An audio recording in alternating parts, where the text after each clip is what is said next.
Quero convidar aqui o nosso próximo conferencista desta tarde, encerrando esta série de palestras tão qualificadas que temos a honra de compartilhar com o cidadão, com a cidadã de Canoas, que vai ficar gravado aqui nessa live para que você possa assistir, rever quando quiser. O próximo convidado especial é o senhor Marcos Quester. O Marcos Quester, que é graduado em computação, mestre em administração de empresas, com amplo conhecimento e experiência na indústria de processos, especialmente na mobilidade urbana. Além disso, atua como presidente da Câmara de Comércio Brasil-Alemanha, diretor da Fiergs e também diretor da Associação Brasileira da Indústria de Máquinas, a ABMAC. Vamos receber para essa palestra tão importante sobre o projeto Mobilidade Zero Carbono, o senhor Marcos Quester, por favor.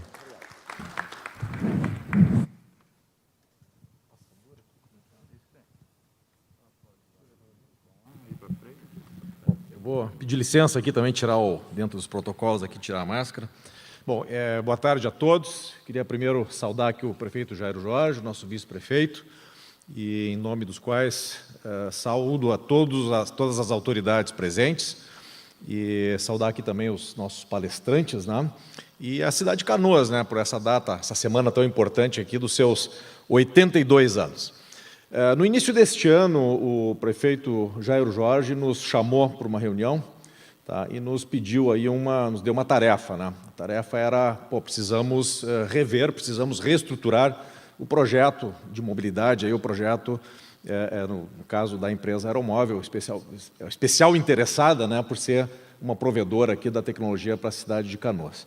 Então, o prefeito nos chamou com esse propósito e nos colocou parâmetros novos, parâmetros da mudança na administração, parâmetros da mudança da Covid, já bem trazida aqui pelas palestras anteriores, e a realidade que conhecemos, que não é fácil, E também trouxemos outras questões, questões modernas, questões como ligadas ao carbono, ao mercado, ao mundo, a gestão do carbono no mundo, e outras questões do desenvolvimento urbano. Todos esses pontos foram tratados aqui, prefeito, então acho que isso aí foi muito rico, até facilitou bastante aqui a apresentação.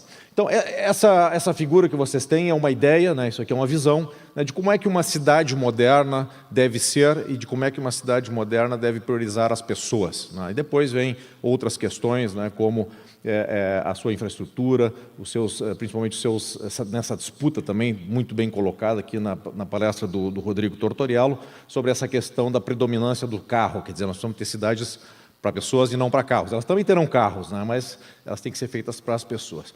Então, eu queria primeiro agradecer aqui, antes dos nossos parceiros aqui nesse processo, a equipe da Aeron, Sistema de Transporte, que trabalhou nesse processo aqui. Eu aprendi muito também, prefeito, de janeiro para cá, nessa curta jornada, mas intensa, Queria agradecer também aos nossos consultores que trabalharam nesse processo, a Prefeitura, pelo desafio e pelas contribuições, e as associações que apoiaram e que estiveram criticando, trazendo informações, desafios para este processo. Foram 13 entidades, então, que vieram criticando, algumas em alguns pontos e outras em outros, mas é interessante que a gente vê hoje aqui uma boa convergência, e isso só mostra que a gente está no caminho certo. Então, o primeiro ponto, a primeira resposta, a primeira questão que veio a esse desafio da Prefeitura, vamos ver o que as cidades estão fazendo, Quais são as cidades onde as pessoas querem viver? Quais são as cidades que estão proporcionando qualidade de vida? Quais são as cidades que estão atraindo investimentos, tecnologia, talentos? Então, essas cidades estão fazendo as coisas melhor. E isso pode ser resumido aqui, uma contribuição dos nossos queridos amigos do ICLEI, cidades inclusivas, sustentáveis e inteligentes. Também essa construção ela foi sendo montada durante esse processo, junto com a Prefeitura. Então, isso traz a questão social, primeiramente, a questão ambiental, e a questão da funcionalidade das cidades. E a funcionalidade está diretamente ligado ao tema econômico, ao tema do desenvolvimento e ao tema dos investimentos. Nós preparamos esse esquema aqui, esse cenário, que mostra, esse gráfico que mostra um pouquinho como é que isso... Claro que são relações extremamente complexas, isso aqui é simplificado. Mas aqui a gente pode ter uma ideia da relação entre mobilidade sustentável, crescimento econômico e o desenvolvimento humano. Desenvolvimento humano é o que todos queremos, né? Principalmente dentro de uma cidade, né? Questão de saúde, né? Questão de expectativa de vida, questão de educação e renda. Tá? Essa é a questão do desenvolvimento humano, que é medido aí por vários indicadores. No quadro de baixo, na interação dos dois quadros de baixo, é possível entender ali a relação entre a mobilidade e o crescimento econômico. Isso também já foi falado aqui nas outras apresentações. Quer dizer, uma cidade que tem uma boa mobilidade, ela vai ter mais eficiência. Quer dizer, a gente não pode, eu sou empresário, né? A gente quer o quê dos nossos colaboradores? A gente quer motivação, a gente quer empenho, comprometimento. Né? Agora, o cidadão que chega para trabalhar, depois de 2 horas sentado num ônibus de má qualidade, e aí você vai pedir para ele empenho, comprometimento. É difícil, né, prefeito? Então, assim, a questão do ambiente da cidade, ele é muito importante. E por isso que essas cidades, o Vale do Silício, o norte da Europa, né, a Singapura, essas cidades acabam sendo grandes magnetos, né, para talentos, para empreendimentos, e essas coisas se alimentam. Então, esse gráfico mostra isso.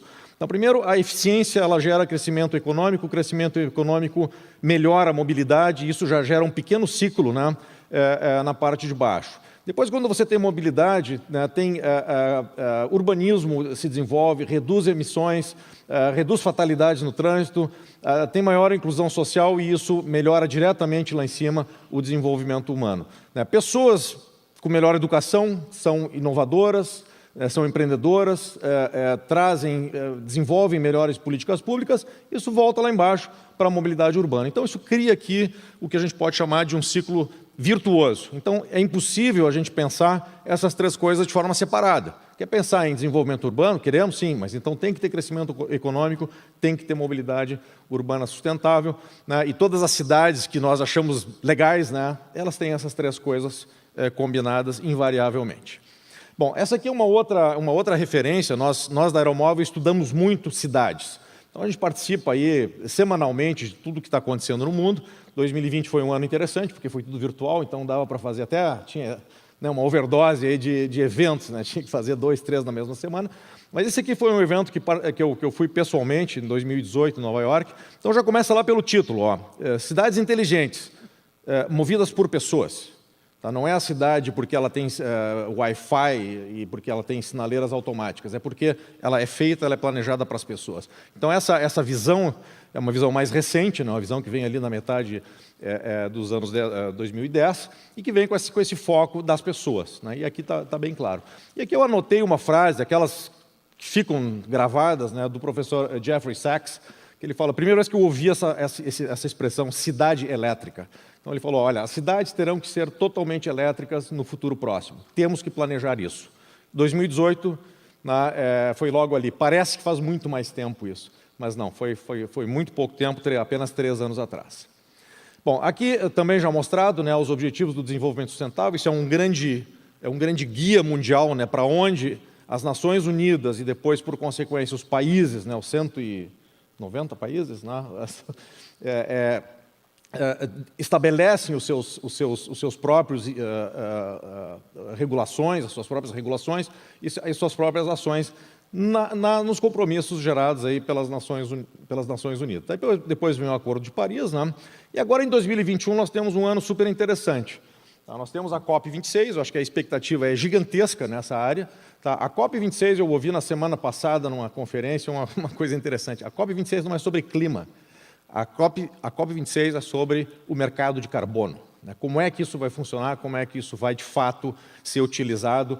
Acho que o Rogério trouxe aqui uma provocação aqui muito interessante, né, de modelos e de que isso virá de volta para as cidades que tiverem, né, os seus projetos, as suas tecnologias. Isso também a gente ouve muito, né, nessas conferências, Rodrigo. Começa com todo o desafio, Covid, não sei o quê, e termina, precisamos inovar, precisamos de novas tecnologias. Bom, acho que aqui temos uma boa mescla desses objetivos. Nós temos a pré-conferência do clima, que foi realizada liderada pelos Estados Unidos, com 40 líderes mundiais, que eu acho que foi uma grande mudança. Né? Os Estados Unidos é o maior emissor de carbono do mundo, né? E agora mudou de postura e também é a maior economia do mundo. Né? Então, o programa de descarbonização e de inovação e de recuperação econômica dos Estados Unidos, ele vai dar um impulso muito grande nisso, obviamente nos Estados Unidos, mas no mundo inteiro. E aí a pergunta que eu faço é por que eu botei ali o touro de Wall Street, né, que é o símbolo, né, do capitalismo, que é o símbolo da iniciativa privada. É porque a iniciativa, isso aqui não é governo, pessoal, isso aqui já foi falado aqui, os bancos multilaterais, não existe mais financiamento para óleo diesel. Isso aí acabou, a carta consulta não passa na porta. Se o prefeito lá mandar, olha, eu quero fazer um corredor de ônibus a diesel, nenhum banco multilateral tem financiamento hoje, né, para economia que não seja verde. Tá? E nas empresas isso também acontece. Então a gente fala aqui da Refap. A Refap é uma empresa que está em vias de ser privatizada, mas não importa. É uma empresa que tem uma coisa que hoje se chama ESG, Gestão Social Ambiental. Isso está lá na Bolsa. A empresa que põe as suas ações na Bolsa, na Nasdaq, na Bolsa de Tecnologia de Nova York, em São Paulo, tá? Vocês vão achar lá um indicador ESG. Lá tem a pegada ambiental dessa empresa. Se essa empresa tem práticas sociais ou ambientais duvidosas ou não positivas, isso vai aparecer lá no perfil dele como investidor. Então, o investidor, assim como a gente vai no supermercado e compra um produto orgânico, né? Chega lá, esse aqui é orgânico, vou escolher o orgânico em detrimento do outro que não é orgânico. A mesma coisa acontece, por exemplo, no mercado de ações. Essa empresa aqui é uma empresa verde. Né? Então, ou, pelo contrário, essa aqui é uma empresa que tem os seus dias contados, vai perder espaço no mercado. Por isso que ele está lá, né, o touro de Wall Street, né, para dar essa referência de que nós não estamos aqui falando, né, apenas sobre governo, apenas sobre políticas mundiais, estamos falando sobre empresas também. Bom, aqui um dado... Deixa eu só tomar um golinho d'água aqui. Aqui um dado super interessante, prefeito, sobre Canoas. Então, isso aqui é a média mundial de emissões per capita. Mostra aqui quantas toneladas de CO2 as cidades ou as regiões emitem, né, anualmente. Então, está lá, nos Estados Unidos, o maior emissor de todos, 17 toneladas per capita.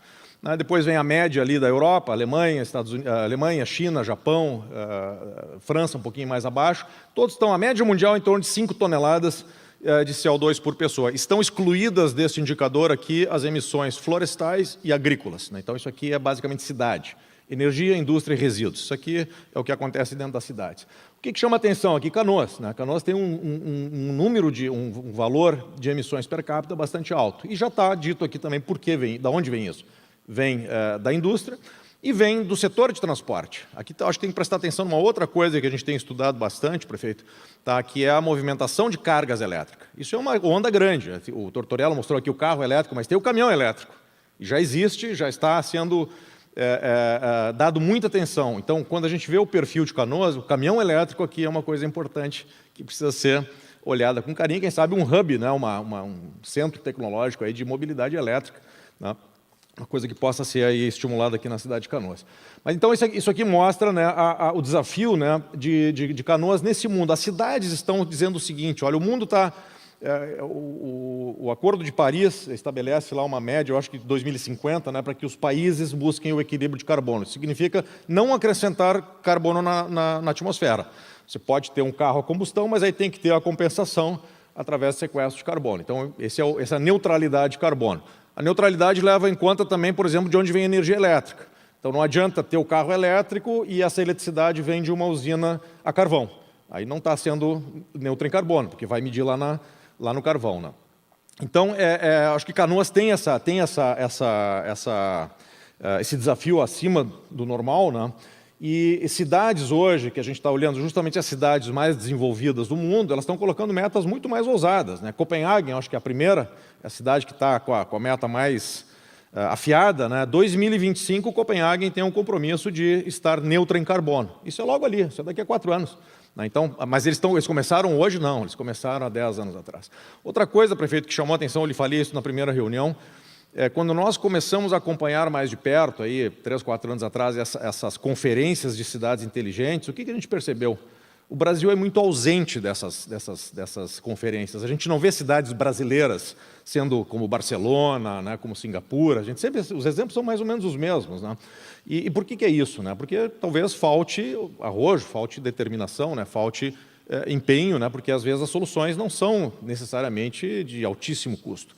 Então aqui está um pouquinho dessa inspiração que eu acho que veio para esse projeto, que é essa questão da economia do carbono, que eu acho que a partir de novembro, vamos dizer assim, esse ambiente vai mudar drasticamente. O gráfico aqui do ICLEI, isso aqui já foi mostrado também, né, o setor então de indústria, o setor de transportes, né, esse transporte também está fortemente marcado pelo transporte de cargas na cidade. Tá? E aqui está o nosso grande inspirador, aqui, Oscar Koester, já mencionado aqui pelo prefeito. Tá? Por que está aqui essa foto, prefeito? Tá? O aeromóvel tem que vencer pelos seus próprios méritos, não por qualquer outra razão. O que é isso aqui, no fundo? Isso aqui é uma visão da técnica e da ciência. Tá? Não adianta política, não adianta amigo, né? Isso aí é bom às vezes, mas se essa tecnologia não tiver a ciência e a técnica correta, tá? O tempo vai liquidar com ela. E se ela for correta, o tempo vai consagrá-la.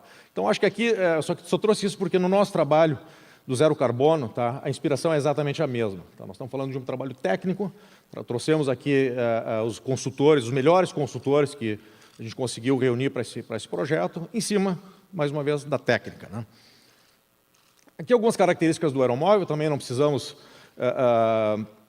entrar nos detalhes aqui, porque isso já está bastante conhecido aqui do público, né? Mas é importante a questão da via elevada, né? Então a via elevada tem a ver com a escolha de Canoas, né? Tem a ver com as barreiras físicas, com as questões geográficas de Canoas, quer dizer, a escolha do aeromóvel de Canoas não foi uma coisa arbitrada, foi uma coisa técnica, foi uma coisa debatida, escolhida, desenvolvida, né? E a questão da eficiência energética, essa talvez não tenha sido tão importante lá no começo, né? Mas dentro dessa lógica do zero carbono ela é fundamental, porque não basta ser elétrico, tem que ser eficiente. Né? E nisso o aeromóvel é campeão. Né? Então aqui a gente vê o custo, isso aqui são dados levantados pela Universidade Federal do Rio Grande do Sul, quer dizer, são estudos científicos. Né?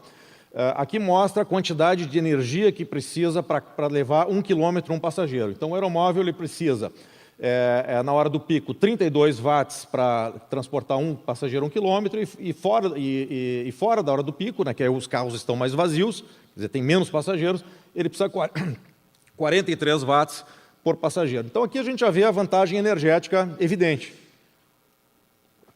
que vem também da técnica, isso aqui vem da ciência, né, vem do estudo, vem da experimentação, né, para se chegar a essa solução que no fundo é uma solução de baixo peso. A propulsão pneumática do aeromóvel ela é uma consequência de uma visão, né, de fazer um sistema eficiente, de fazer um sistema que gaste pouca energia.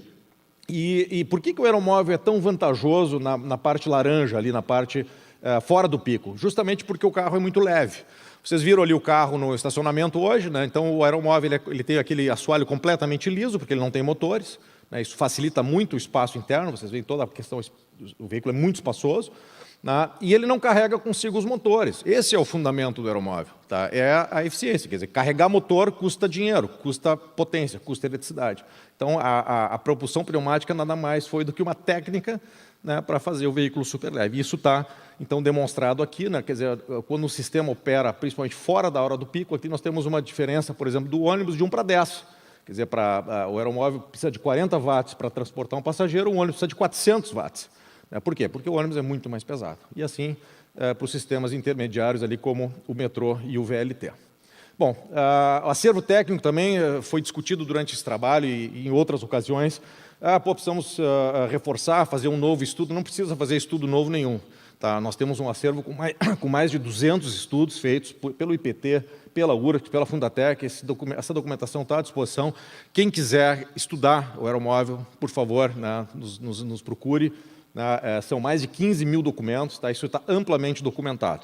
Então, claro que novos estudos sempre são interessantes, mas existe um acervo gigantesco aqui que leva, né, sempre na base técnica, na base científica, àquelas conclusões, né, que a gente costuma botar aí nas especificações do produto.